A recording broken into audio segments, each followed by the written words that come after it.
I'm Fletcher Brown with another artist video blog, a socially distanced, COVID responsible artist video blog, kicks96country.com. Our guest today is a new country duo that you may or may not have heard yet. I hope that if you listen to Kicks 96, I hope you've had a chance to hear their single, The Mountain. Please welcome. I want to say welcome back, or for the first time, and both are actually true here. Please welcome Calamity Jane. How are you, ladies? We're good. Yay, thank you. We're good. Thanks for having us. All right. So now I'm going to start, Lucy, I'm going to start with you because Camille, we've met and we've spoken before, and you've met my audience before. But the whole Calamity Jane project is a really, really, really interesting dynamic. Now, Lucy, as I understand it, Lucy Cantley is not just the fiddle player, but you're also like the founder. This whole Calamity Jane project is your brainchild. Can you tell us where this came from, the inspiration for this?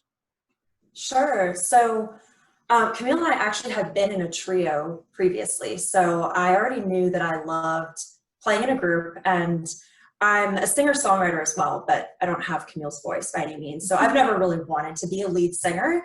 I always just wanted to play, write, and do my harmonies and have fun on stage, collaborating with other artists. That's always really been what I've loved doing. So when our trio split up a couple years ago, Camille and I kind of took some time just figuring out what we wanted to do next. Camille was pursuing her solo career, and I was trying to figure out what the next move was for me. So I sort of came up with this idea of, well, I would love to start a new project where I can kind of, be the creative force behind it just as much as any lead singer, but I want to be able to have an emphasis on collaborating with other artists and bringing in lead singers or bringing in different voices and sounds that might apply to whatever song I'm writing, and whatever fits the vibe best. So I sort of came up with this concept that is already happening in the pop and EDM world with DJs.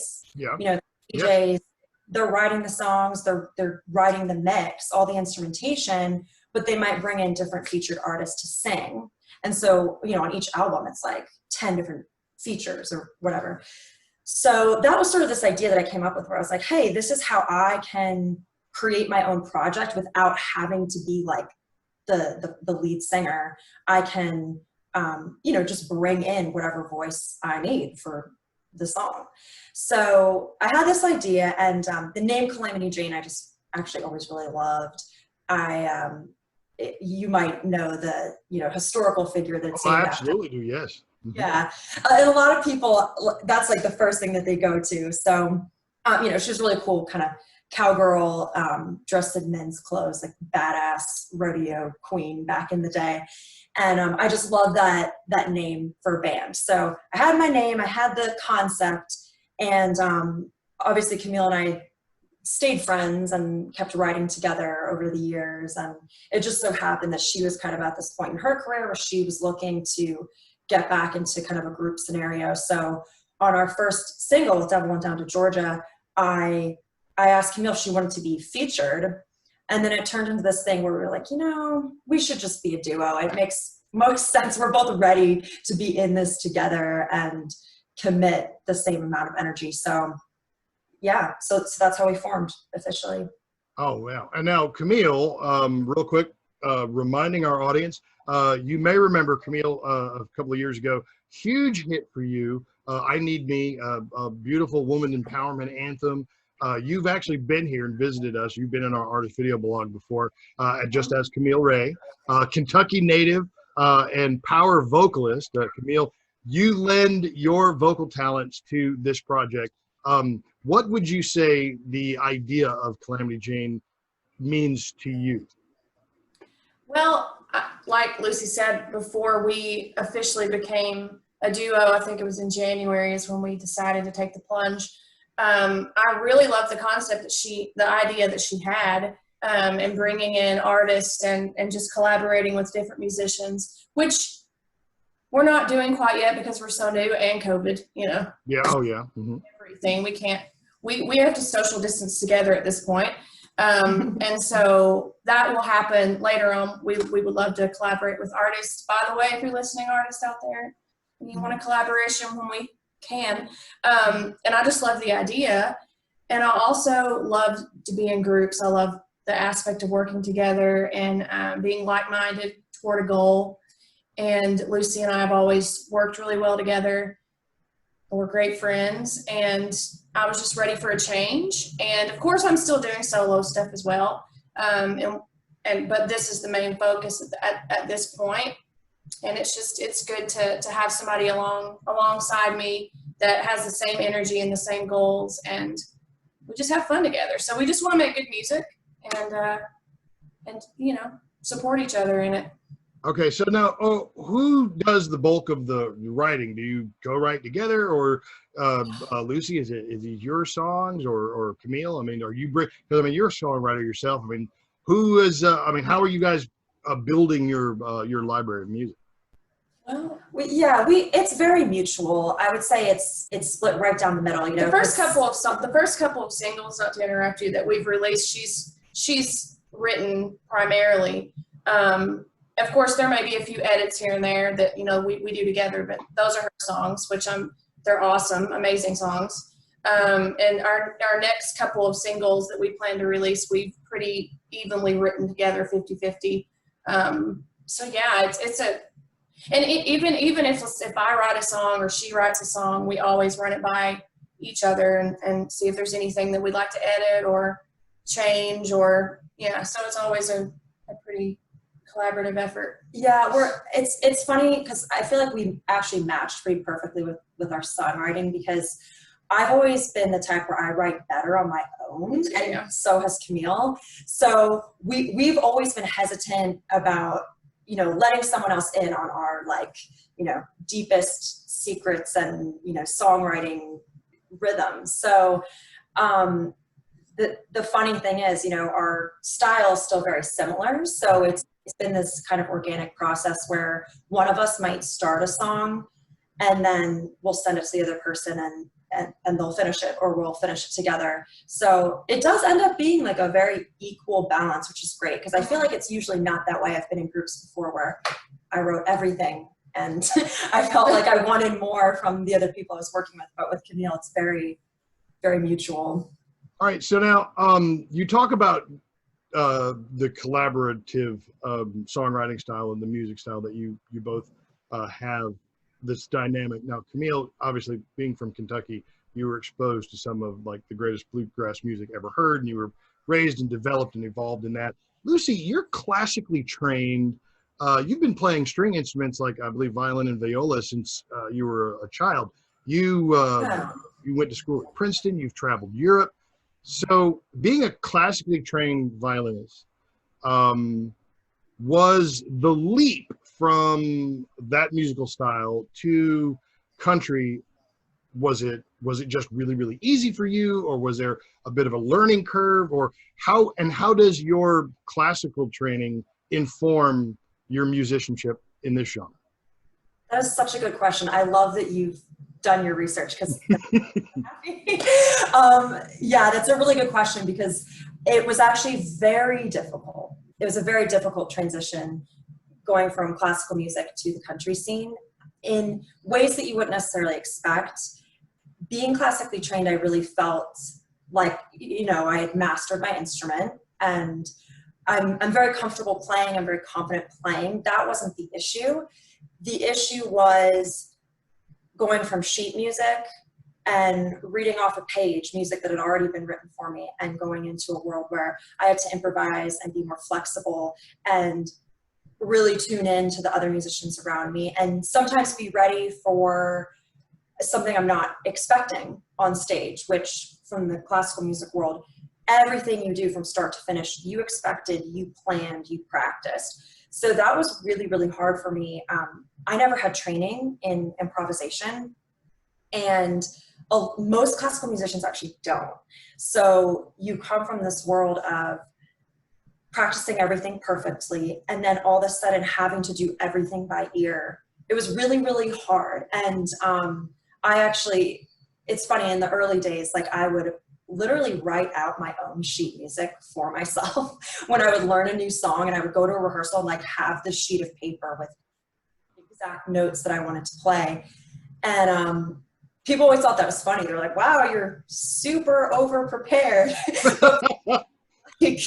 Actually, you have no idea how uncomfortable I am right now just getting up and playing. So obviously over the years, I've gotten a lot more comfortable and much better improvising, much more flexible. If someone says, oh, let's change this from the key of A to the key of D, I'm like, okay, sure, let's do it. But back in the day, that would have like rattled me.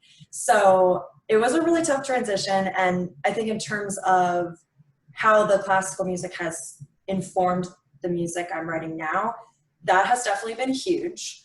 When people say, oh, you play fiddle, I say, yeah, because that's just the term that we use in Nashville. But really, I actually don't describe myself as a fiddle player because technically I'm not. I'm a violinist, I'm a violist, and that's the style that I play in. It's very different from fiddle playing. So all of our music, all of our songs, I think have a very classical kind of instrumentation, which is a little bit, it's different. And I'm hoping, my whole goal with this project too was, let's bring this sound kind of to the mainstream and just ease it in a way where people realize, oh, this does work. This sounds cool. Yeah, because we both have been classically trained in our instrument. And so we found ourselves like, even in writing, like little kind of veered toward the operatic kind of music, which was really cool. We kind of like, what are we doing? Yeah.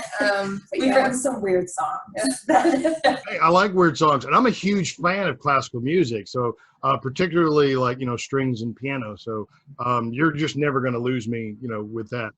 Camille, let's talk about the single. Let's talk about The Mountain. For anybody who's watching who hasn't heard the single yet, which is, by the way, awesome. Please talk to us about the single. Did you guys write that, or is that one that you found? And tell us the story. Well, Lucy, this is her baby, her song. She wrote this one, and I am graciously singing it. Well, she brought it to life. It was a totally different song before Camille and I arranged it together.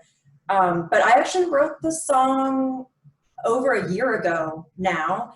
And the idea behind it, it's called The Mountain. It's about probably what it sounds like. It's about perseverance and determination and kind of the strength of the human spirit, where even when you're at your lowest moment and you want to give up, you still keep picking yourself up. And, it's kind of this depressing concept, but then the song itself, I think, is very uplifting and encouraging. So the point of the song is not to be, oh, woe is me. It's meant to be encouraging and inspiring. And I think that the way that it's written, and obviously it's kind of got this big, like, epic. It's kind of an anthem feel, yeah. Yeah, kind of an anthem feel. So that was the idea behind it. And when I wrote it, I knew, like, I love this song. I want to give it my all when we do the final production, release it. And I wanted to make sure it was perfect. So it just so worked out that when Camille and I got together, and then this year happened, and we were like, this is the perfect song for 2020 because this is the worst year ever. Oh, let's hope it is the worst year ever, and that everything going forward is bliss. Yeah, let's hope that this is the worst of it. Yeah. We don't want any worse. Yeah, because next year you have to write a song called The Ocean, and let that be. We're just floating out here, and we don't know what to do. Yeah, it's just open water. All right. I want to let you guys play. Are you guys ready to play a song? You gonna play the single, or you gonna play something else fun, or? Sure. Yeah. So yeah, do we have time for one or two, or what are you thinking? If you want to do two, I'll sit through two. I'll never turn away from music. Okay, cool. Well, maybe we can do The Mountain live, and then we'll do the new single that we're gonna be releasing after. Yeah. I love it. So we're gonna have a Kicks96country.com debut. Cool. Yes, definitely. This actually is the debut. We've not really played this live for anyone yet. Okay, all right. Gotta get in our little box. Yes, you gotta get I'm like, bow in my ear. Ah. Yes.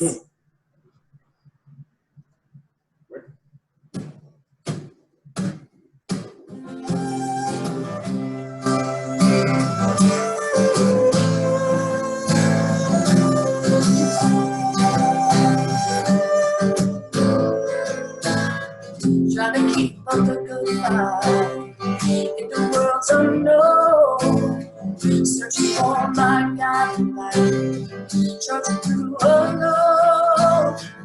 Star in the sky, show me the way, 'cause I'll never stop, no matter what they say. Up on the mountain, down in the valley, hard to overcome what I used to be. But I keep climbing, can't blame a fool for trying. I keep climbing, can't blame a fool for trying.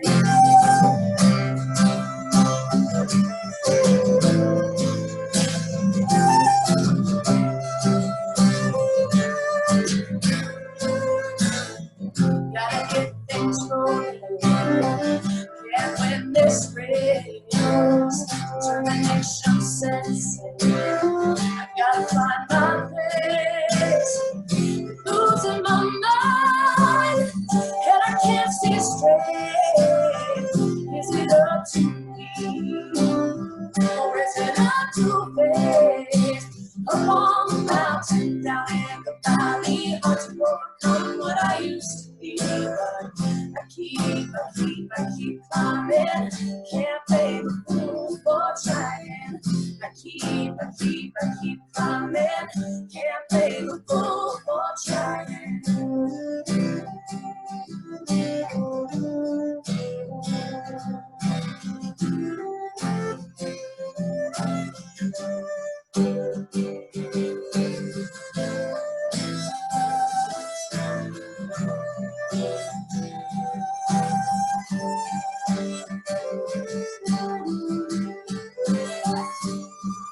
I may not have all the answers,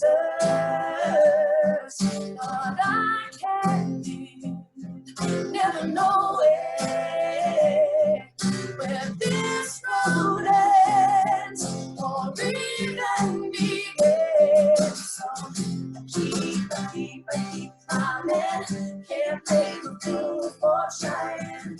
I keep climbing, can't blame a fool for trying. I keep climbing, can't blame a fool for trying. I keep climbing, can't blame a fool for trying.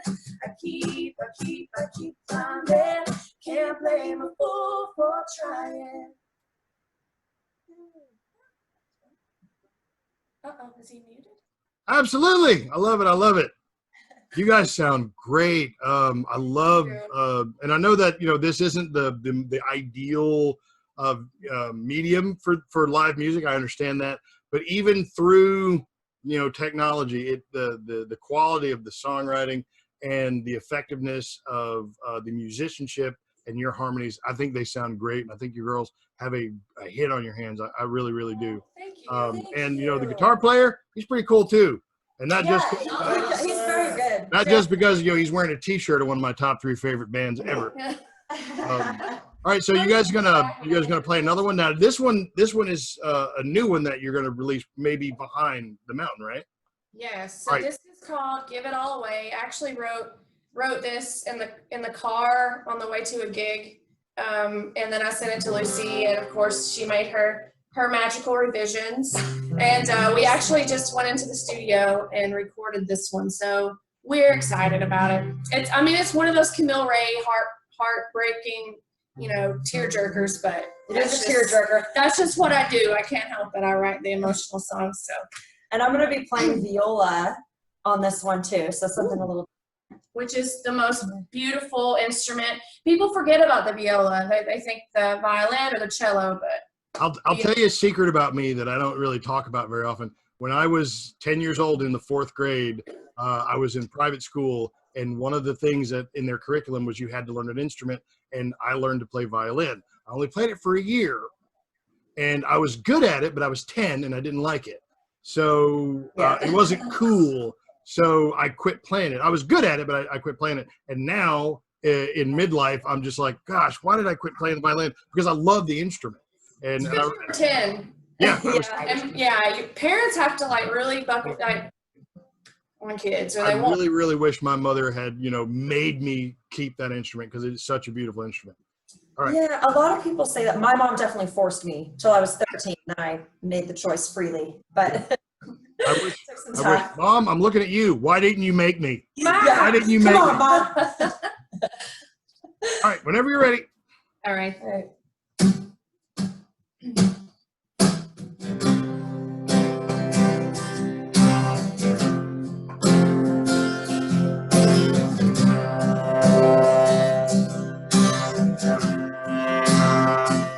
It's 2 a.m. and the phone lights up. I know it's you again. It's about time for the bar's last call. You just put your order in. And as you chug a beer, you take a shot. I'll pack a bag to get into my car. And I'll give it all, give it all, give it all away. That won't make you love me anymore.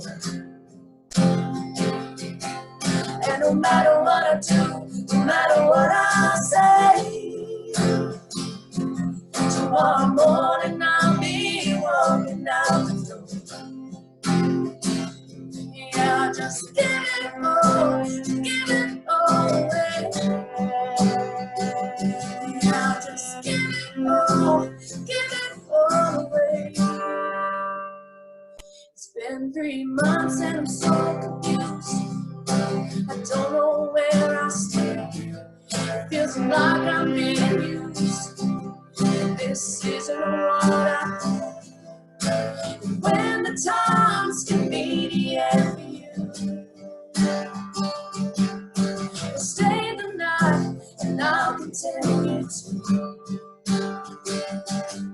Just give it all, give it all, give it all away. But that won't make you love me anymore. And no matter what I do, no matter what I say, tomorrow morning you'll be walking out the door. Yeah, just give it all away. Yeah, just give it all away. Yeah, just give it all away.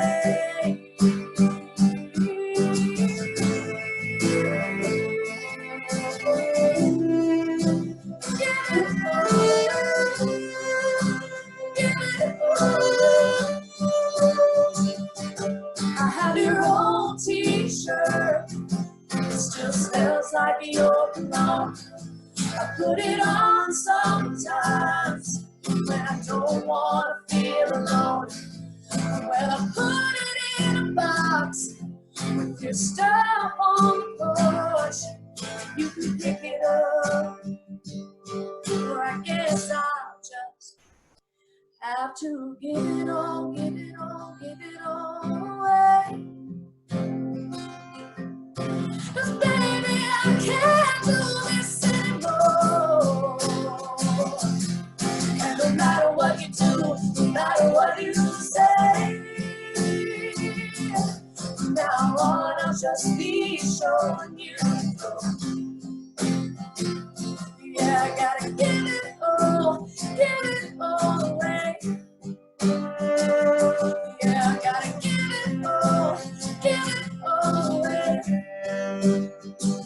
Yeah, I gotta give it all away.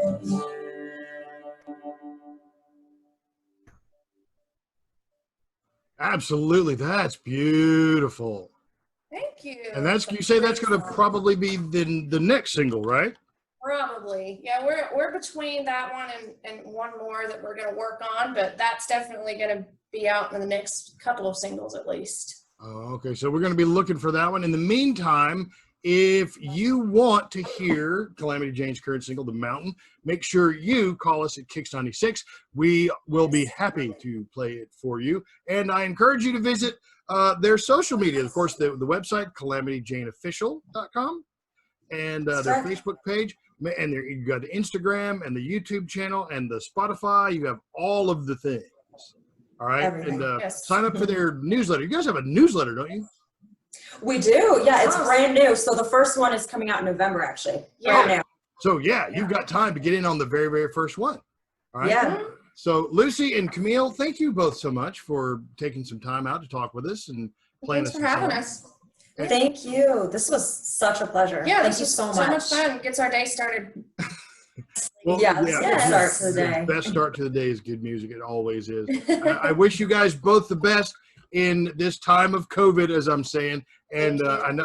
I believe, with all my heart, earlier this year, Eric Church said in an ACM televised event that everybody was doing the Zoom thing, and he said, "We will gather again." And I believe that. Eric Church, he said it, and I believe it. Yeah. We will What gather he says again. goes. So That's right. And usually right. as long as we've got good music to gather around, like what you ladies are creating, then I think we're going to be in a good place. Oh, and Lucy, congratulations to you on your recent wedding. You were just married this month. I knew there was something I was forgetting. I'm like, what am I forgetting? He's like, that's it. Lucy just got married. So congratulations to both you and your husband. Oh, Yay. thanks. That is so sweet of you. Thank you so much. All right. Well, Calamity Jane is the duo, and they kind of grow and evolve and do their own thing. Learn all the things that they're doing over the next rest of their lives. It's Lucy Cantley and Camille Ray. They are Calamity Jane. Make sure you find them calamityjaneofficial.com, and we'll see you next time on another artist video blog at kicks96country.com.